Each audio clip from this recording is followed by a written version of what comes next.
away they go first time, and Tebogo's well into his running, as is Nkrumah. But look at Tebogo in the middle. It's Tebogo. He's turning round. Everyone remembers the finish line. But what if the moment that changed everything happened 20 meters before it? When Letsile Tebogo turned mid-race, smiled at his rival, and still broke a world record. It wasn't just speed that made headlines. It was attitude. And behind that smile was a story no one expected. Earlier that year, Tebogo had already made history by becoming the first Botswana to break the 10-second barrier, clocking 9.96 seconds at the Gaborone International Meet. That moment put him on the radar. But it was just the beginning. When he stepped onto the track at the Senior World Championships in Eugene, Oregon, he again lowered the U20 record to 9.94 seconds. Many started comparing him to a young Usain Bolt, but few expected what would happen in Cali. The buildup was intense, and fans across the globe had their eyes glued to the screen, wondering if this young talent could truly deliver under pressure. In the 100-meter final at Estadio Olímpico Pascual Guerrero, the tension was electric. As the starter's gun fired, Tebogo exploded out of the blocks, instantly creating separation from the rest of the field. By the halfway mark, it was clear he was in a league of his own. And then, with just 20 meters to go, he did something that would make global headlines. He turned to his Jamaican rival, pointed, smiled, and cruised across the line. The clock read 9.91 seconds, and the crowd erupted. Tebogo had just broken his own world record while putting on a show. What made it even more thrilling was that he looked like he was having fun, almost like he was toying with the idea of how much faster he could have gone. Round and gesticulating at the opposition 40 meters out. That is a truly astonishing performance. People weren't just talking about the time. They were talking about confidence, the flair, and the personality. It was the kind of moment that reminded everyone of Usain Bolt's iconic 2008 Olympic run, where he coasted across the finish line while pounding his chest. Tebogo later admitted it was intentional, saying, "I wanted the fans to enjoy it. It was a show and a reminder of what Bolt used to do." But this mid-race celebration had critics too. Some felt it was disrespectful to his competitors. Tebogo didn't shy away from the controversy, addressing it head-on. "If somebody took it as disrespect, I'm really sorry. That wasn't my intention. I just wanted to enjoy the moment." It sparked a broader debate about showmanship versus sportsmanship in track and field, and whether Tebogo had crossed the line or simply revived the sport's entertainment factor. The discussion spilled over onto social media, where fans passionately debated the fine line between confidence and cockiness.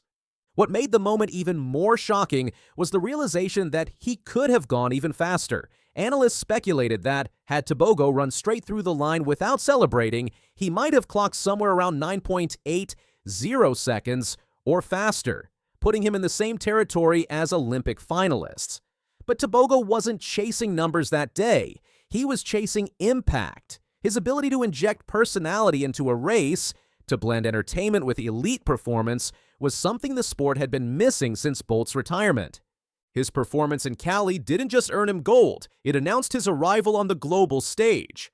That same week, he went on to win silver in the 200 meters, clocking an astonishing 19.96 seconds. It was a rare feat for a junior athlete to show such dominance across both sprint distances, and it caught the attention of track coaches and analysts worldwide. Even more impressive was the consistency he maintained throughout the competition, proving that his explosive talent wasn't just a one-time phenomenon.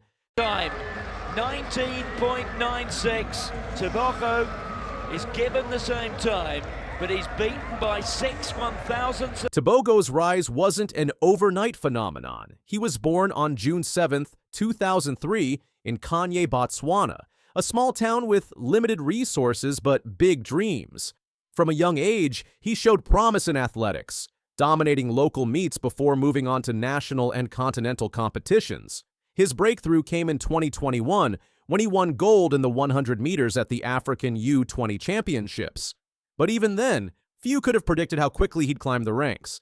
In 2023, Tebogo proved that his Cali performance was no fluke. He secured a silver medal in the 100 meters and a bronze in the 200 meters at the World Championships in Budapest. He consistently lowered his times and maintained his dominance despite stepping into races filled with seasoned senior athletes. It was clear he wasn't just a junior phenom, he was a world-class sprinter in the making. His relentless work ethic and focused mindset became the blueprint for young athletes back home, who saw in him not just a champion, but a symbol of what was possible. The biggest breakthrough, however, came in 2024 at the Paris Olympics.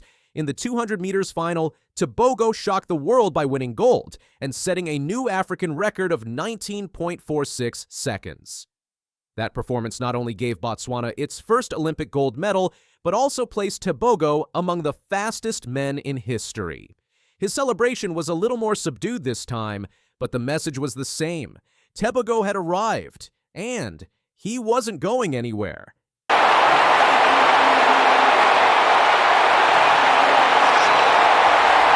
His success has sparked a sprinting revolution in Botswana. Young athletes now see Tebogo as proof that world-class excellence is possible, regardless of where you come from. Government officials and private sponsors have started investing more heavily in athletics infrastructure, hoping to nurture the next generation of talent.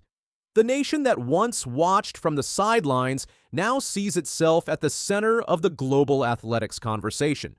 Beyond the medals and records, Tebogo is also winning fans for his humility and maturity.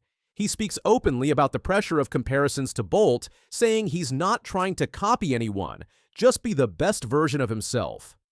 Bolt is Bolt, he said. I just want to run my own race. And so far, that race has been nothing short of extraordinary. In interviews, he emphasizes gratitude and discipline, often crediting his family and coaches for keeping him grounded. As we look ahead, the possibilities for Tebogo seem limitless. He's still in his early 20s, meaning he could dominate for at least another 2 Olympic cycles. Sponsors are lining up, track fans are following his every move, and competitors are watching their backs. There's a sense that we are witnessing the beginning of a new sprinting era, one led by a young man who not only runs fast, but makes every race unforgettable.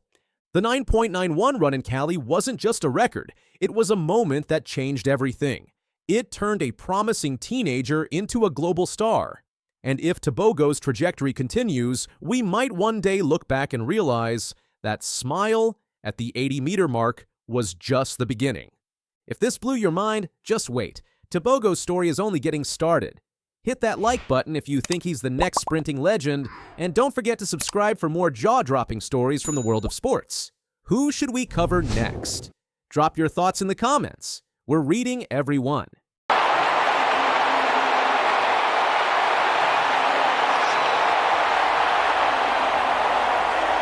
Imagine growing up in a place where crime feels like the only way out, until one decision changes everything.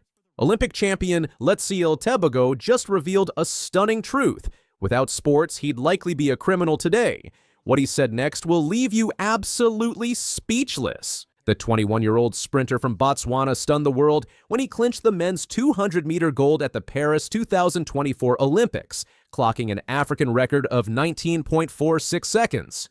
But in a candid interview with BBC Sport Africa this week, Tebogo dropped a bombshell that's reverberating far beyond the track. Without sport, he said, I'd probably be a criminal by now. Raised by a single mother in the rural village of Kanye, about 80 kilometers from Botswana's capital, Gaborone Tebogo grew up surrounded by hardship.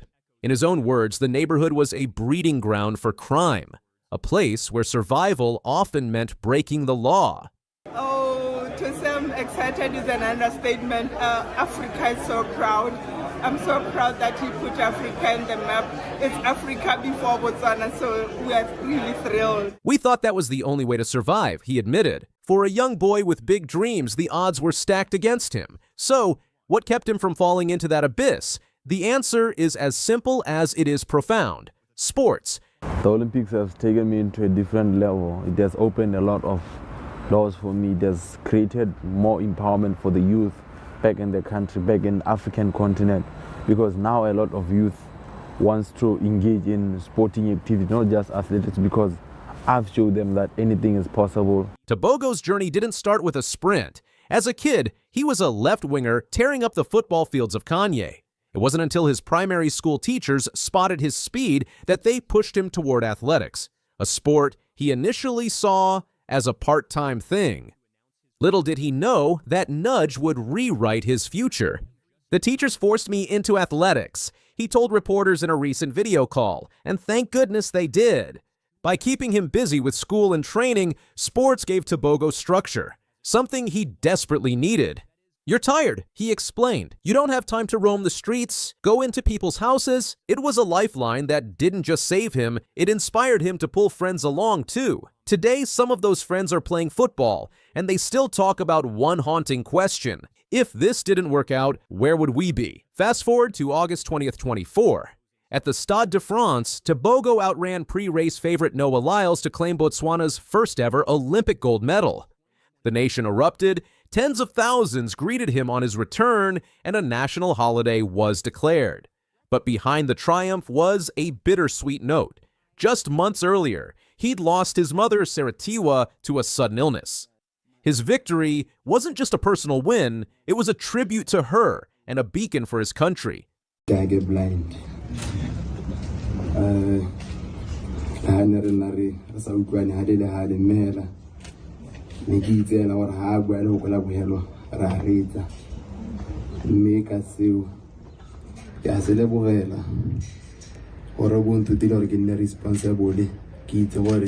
Now, Tebogo is turning his story into a movement. This week at the MMA Mesere grounds in Gaborone, where he once trained as a kid, he joined over 1,000 children for a relay challenge. Why? Because he's just been named an ambassador for World Athletics Kids Athletics Program, a global initiative to get young people moving. "Athletics has given me so many opportunities," he said. "I want young people to believe in themselves, dream big, and enjoy the sport." For Tebogo, it's personal. He knows what idle time can do in places like Kanye. "If we have plenty of free time, we tend to do unlawful stuff," he told BBC Sport Africa. "We start robbing, doing drugs, and all that." His mission is clear: show kids there's a better path. World Athletics President Lord Sebastian Coe agrees, calling Tebogo a confident, determined, and humble role model. "When a talent like Letsile emerges," Coe said, "it shows other young athletes the pathway." But this isn't just talk. Tebogo's Olympic success has already sparked a surge of interest in sports across Botswana. "I was happy to see that a lot of youngsters now want to venture into something and become the face of that sport," he said. And with Botswana set to host the World Relay Championships in 2026, the first senior World Athletics track event in Africa, he's betting on a new generation stepping up. Of course, no Tebogo story is complete without mentioning Noah Lyles. The American sprint star took bronze in that 200-meter final, and after the race, Tebogo made headlines by saying he couldn't be the face of athletics because he's not arrogant and loud like Lyles. Some saw it as shade, but this week he set the record straight. "When you get on the track, it's all about business," he said. "When we finish, we become friends and life goes on." He even gave Lyles a nod. The arrogance. "He's good to sell our sport because he knows what to do. But with me, I'll always shy away from that because that's me." It's a rivalry with respect at its core. And with the World Championships in Tokyo looming in September 2025, the stage is set for another showdown. "Everybody on the lineup is a rival," Tebogo warned. "It's a new year, new goals." Tebogo isn't resting on his laurels. He's kicked off 2025 running the 400-meter to build endurance, winning one of his 4 races so far. Now he's shifting back to his signature 200-meter with his first competitive outing, set for this weekend in Gaborone. "It means a lot to me," he said. "They want to see what I did at the Olympics." Looking ahead, he's got his eyes on Tokyo and beyond. Botswana's hosting of the 2026 World Relays could be a game-changer, and Tebogo wants to see new faces rise up, but his legacy is already taking shape. "The Olympic gold has opened a lot of doors for the team," he said. "I can't do this alone." From a kid dodging crime in Kanye to a global star inspiring millions, Tebogo's story is proof that talent, grit, and a little push can change everything. Letsile Tebogo's journey is more than a sprint to the finish line. It's a race against the odds. His raw honesty about where he could have ended up without sports isn't just shocking, it's a wake-up call. How many other kids out there are one opportunity away from a different life? As Tebogo takes on his new role with World Athletics, he's not just carrying a baton. He's passing hope to the next generation. The world will be watching this weekend as he races on home soil, but his real victory might be the lives he's already changing. What do you think? Can one person's story really rewrite a nation's future? Stick around because Tebogo's just getting started, and we'll be here to bring you every step of the way. I would say so, as Caitlin Clark and Flau'jae Johnson have a little fun. I think Flau'jae was going on her Instagram Live there. I believe so. Yeah. And Caitlin going over to Sophie Cunningham saying, I'm sorry I didn't hit a bomb for you. WNBA rookie Caitlin Clark made a surprising 10-word statement about UConn star Paige Bueckers, sparking excitement as Bueckers reportedly plans to declare for the 2025 WNBA draft. She's always been able to go up against the best, Clark said about Bueckers, a statement that carries immense weight coming from the player who shattered NCAA scoring records and transformed the landscape of women's basketball, poised to be selected first overall in the upcoming draft, following the same path Clark blazed just 1 year ago. This public praise from Clark directly addresses a concern that has reportedly haunted Bueckers for years: the fear of being overshadowed and forgotten amid the explosive rise of other stars in women's basketball. Despite being one of the most electrifying talents in the college game and the only player across the NBA, WNBA, and college basketball with a 50-40-90 shooting split this season, Bueckers hasn't generated the same media frenzy that surrounded Clark during her final season at Iowa. The timing of Clark's comments is particularly significant as they come while Bueckers is leading UConn on a dominant NCAA tournament run. The 23-year-old guard just delivered a career-high 40-point performance in the Huskies' 82-59 Elite Eight victory over Oklahoma, further cementing her status as one of the game's elite players. Yet even with these extraordinary achievements, the spotlight hasn't shone as brightly on Bueckers as it did on Clark last year. Part of this difference might come from Bueckers' strong support for more media coverage of black women in sports. When she won College Athlete of the Year at the 2021 ESPYs, Bueckers used her platform to talk about how black women athletes don't get enough attention. She said, "With the spotlight I have now as a white woman leading a black-led sport, I want to highlight black women. They don't get the media coverage they deserve. Their value is clear." Media coverage is important for the game. I think it grows the game. I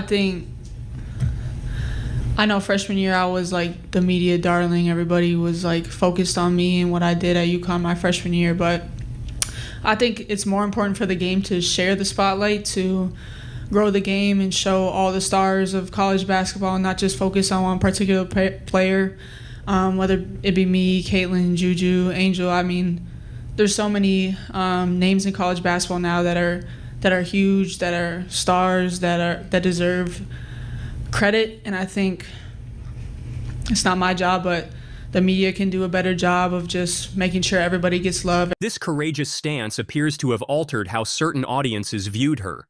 As former NBA player Eaton Thomas noted in The Guardian, while Black America cheered Bueckers, mainstream white America, a demographic that once saw her as a media darling, wasn't as loud about her anymore. By publicly championing Bueckers' talent and resilience, Clark is effectively extending a hand across this divide and acknowledging her peers' extraordinary abilities. Clark's admiration for Bueckers runs deeper than just her on-court skills. Her game is just so smooth, she's fun to watch, she moves effortlessly out there like it's just so natural, Clark elaborated. Then she additionally works really hard at it. Paige has always been one of the most dominant players. That has never changed. What makes Clark's praise particularly meaningful is her acknowledgement of Bueckers' journey through adversity. After suffering a torn ACL that wiped out her entire 2022-23 season, many questioned whether Bueckers would ever return to her pre-injury form. Clark directly addressed this challenge. "The coolest thing about Paige is how resilient she is. Obviously, she's kind of been dealt a tough hand. The way she carries herself on and off the court, the way she works hard." like Hannah said, like Gabby Marshall just comes up with big defensive plays all the time. Like you see it time and time again for us, and she doesn't get enough credit for what she does. She guards one of the best players in the country, and really, challenges her quite a bit. Paige had a great game. I thought Gabby just played great defense on her. Even when Paige made some tough baskets, Gabby just responded and kept going up there and guarding her. So I'm really proud of her, and I'm proud of our group for just being able to flip the page and move on to the next play. The relationship between these two transcendent talents stretches back to their middle school days, giving Clark a unique perspective on Bueckers' character and work ethic. None of that has changed since I've known her since she was in middle school. She's always worked that same way. She's always had that fire. She's always been a great leader, Clark revealed, providing a glimpse into their shared history that few knew existed. As Bueckers prepares to leap to the professional ranks, questions swirl about her preferred destination. ESPN has reported that she would rather join the Los Angeles Sparks than the Dallas Wings, who currently hold the top draft pick. This adds another layer of intrigue to her impending decision, though Bueckers herself remains focused on UConn's current NCAA tournament run.